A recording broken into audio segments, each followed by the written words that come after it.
Hey, what's up guys? Welcome back to another So Your Wife Wants You To. So this is part 2 of that series where we go around the house and take a look at different things and what we should clean them with and what's the dirtiest things in the house. I think the part 1 was called the Dirty 30, so this will be 30-30 part 2. So let's look at how we clean things. I'm going to go up into the kitchen and just I'll show you my top 4 cleaners that I use. And let's take a look right now. So today is kind of part 2 of all the stuff that I cleaned in a previous video. I'll put a link up here. You can see the other video if you haven't already. But I did look at what we call the Dirty 30, like the 30 dirtiest things in the house that I cleaned. So I told you that I would come back. I had a couple of people asking recently, like, when are you going to make this next video, dude? So we're making it right now. And basically, I clean with 4 different cleaners, and so I'm just going to talk to you about the 4 different kind of cleaners that I use. You can see them in the background here, and then I'm not going to go through all 30 things that I clean and how I clean them, but I'll take like the top 5, probably 10 things and just kind of quickly blast through them based on these 4 cleaners. So let's take a look right now. Alright, so first, my 4 cleaners that I use more than anything else. First is going to be a disinfectant wipe. Sometimes it's Prime, sometimes it's a different wipe from the store, but it's always just a disinfectant wipe. This is a Quat, something that's going to kill all these frequently touched surfaces. And I'll show you what I clean with this in just a minute. The second thing, I used to use like a bleach wipe, and before that I was like diluting bleach, but now I just go with this stuff. It's kind of brand new-ish on the market, Clorox Fusion. As you may have seen in a previous video, it actually has a neutralizer. So look, there's bleach in one section and neutralizer in the other, and it comes together after 2 minutes. It's bleach free. So it kills for 2 minutes and then it's done, which is really cool. And it's so easy to use that I'm just like, I'm going to keep buying this stuff instead of mixing bleach up or using wipes. Third, I'm not always a fan of toxic stuff. So this is a really cool non-toxic, or everything. What Paracelsus say, that every dose, every poison has its, I don't remember what he said now, but basically, if you get the right dose, that anything is a poison. So, but this stuff is kind of less harsh and less man-made, a little bit more natural. It's got oils in it. What else does it have? Birch bark extract. It's a little hippie-ish, but I kind of like it actually. So I use this for a lot of things, and we'll go over what I use this for in a little bit. And then finally, this is maybe something you may not expect, but I do like a mixture of soap and salt, and I'll tell you why I do that. Actually, we can dive right into that right now. So first, let's do the soap and salt. I'll tell you what I use that for, because that's kind of a weird combo, and then we'll go into the other one. So here we go. Alright guys, so first, soap and salt. So this is just a cutting board, but this is something that is, it sees a lot of food. And so if there's caked on food, if you've got even raw meat that's kind of caked on, something that I really like to do is get it wet. So get it wet and soapy, and then this is, not only does it scour like a scouring material, but also just the way that salt works, it can break apart bacteria. So this combo is pretty deadly for vegetative bacteria that could kill you or make you sick. So just kind of sprinkle that on there. If you've got like raw chicken that you've been chopping up and it's not coming off too well with soapy water, you can just sprinkle a bunch of salt on there. I know you really can't see it too well in the video, but it doesn't go into solution very well, so it kind of acts like sand, and you can scrub the heck out of it. And then it rinses right off in water. So that's one of the 4 combinations that I use, and you can use that for cutting boards, any other surfaces that might have like nasty stuff on them that you need to get off, and that you don't want to use, something too abrasive like a Brillo pad. So that's one. Let's go take a look at which one should we do next. Let's go bleach some stuff. Alright, we're still here at the kitchen sink, basically using the Clorox Fusion.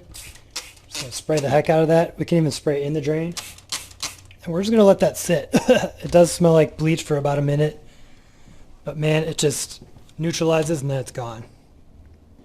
And we actually showed that it's gone, that it kind of dissipates after 2 minutes on a previous video. Again, I'll put a link in the description, and I can also put a note card up here somewhere for that, so keep that in mind. But also, I love just spraying down the toilet. And yeah, I already cleaned this toilet so it wouldn't look gross for the video, but just kind of spray on there and let it sit. You can do any high touch surfaces. Just let it sit, and then if you want to wipe it off later, you can do that, but you don't have to worry about having bleach everywhere after a couple of minutes, which is pretty cool. Since we're disinfecting, I'm just going to rinse this down. And then it's pretty much smells great and it's all clean. And that's, if you were cleaning, then you would want to scrub it, but we've already done, you should already do the scrubbing part, and then that's just kind of like the disinfectant.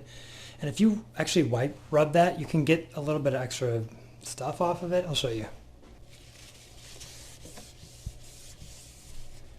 So you can see there's like a little bit of residue still, so it actually does clean if you wanted to scrub it, but I do that sometimes if I have time, but not always actually. Probably should. Alright guys, next is this Myers multi-surface. This stuff has lasted me about 6 months and it's only about halfway gone. It's really strong stuff, so you only use a little bit at a time. And let me show you how I use it. I use this for mopping floors. I use it for in the toilet. And I also dilute it. I'll put it in a spray bottle. Let me show you.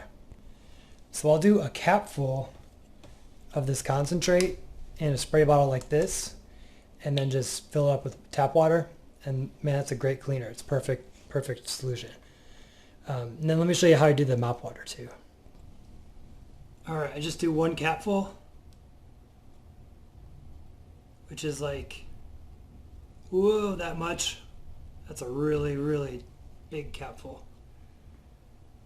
Just dump it in there and then watch how much it suds up.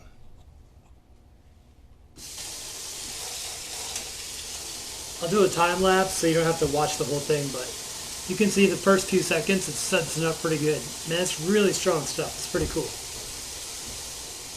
Alright, pause then so you don't have to watch this. So you can see a couple gallons of water, and man, it's sudsing up really well. So, well crap, now I have to mop. Ugh. So remember from the last video, the frequently touched parts of the door. So here's a good example of what I would clean with some of this stuff, the dilute stuff, the non-toxic. Just spray it on there, or you can spray it on your paper towel, and it just probably should be using my new tripod that I got. So basically you get the idea. You just kind of wipe it clean, but it works really well. Also, just a little bit of a review on this stuff. So works well, and it's pretty nice. It's just got like lavender and orange oil I think in it, but the smell, think about when you walk into Pier 1 Imports or World Market, it's kind of got that sort of a smell. It's kind of interesting. Like, it's not bad. It doesn't smell like lavender to me, even though it says lavender scent.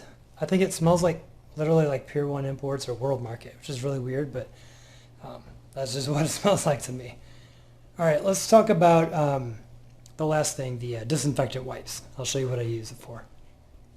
So these disinfectant wipes have a little bit higher germ killing power, and I would use these for like when I'm cooking, sometimes I get stuff all over this, and if it's raw food, especially like raw meat or eggs or anything like that, you want something that's maybe a little stronger than the Myers stuff. So sometimes I like to just wipe stuff down, just obliterate it with a really good disinfectant, like a quat. So I'll actually clean all these high touch surfaces, like fridge handles, microwave handles, these keypads for this, all these things. Stuff that you touch a lot, and you might be touching it with raw meat. So especially, who knows what the kids have been touching, so we like to wipe that down too, because they go straight from who knows where to getting a popsicle to who knows where to getting another popsicle and another popsicle. Alright guys, well that's about it. I would like to know what you guys would do differently or what you might have to add, so please put a comment in the comment section below so that I can read that. I love having discussions with people, love helping people out and having them help me out, because I'm not perfect. That's just kind of what I do. Also, I would love it if you would consider subscribing if you like this type of content. I always got stuff going around the house, at work, and everywhere in between. So a couple times a week I put a video out, so please consider subscribing if you'd like. And I will put links in the description for all these products. Anytime that you click on a link and buy a product, it's all through Amazon, so it's not like me selling anything really, but I do get commission sometimes if you buy some stuff, so it does help out the channel. It gives me the opportunity to buy more goodies and review them and leave even more cool descriptions and provide value, because that's really what this channel is about, just providing value. Guys, I hope you enjoyed the video. You probably, if you're a fan of my Germs 411 channel, you'll probably see a similar #same video over there with a different intro and outro, but that is it for now. Thank you for watching, and we will see you guys next time.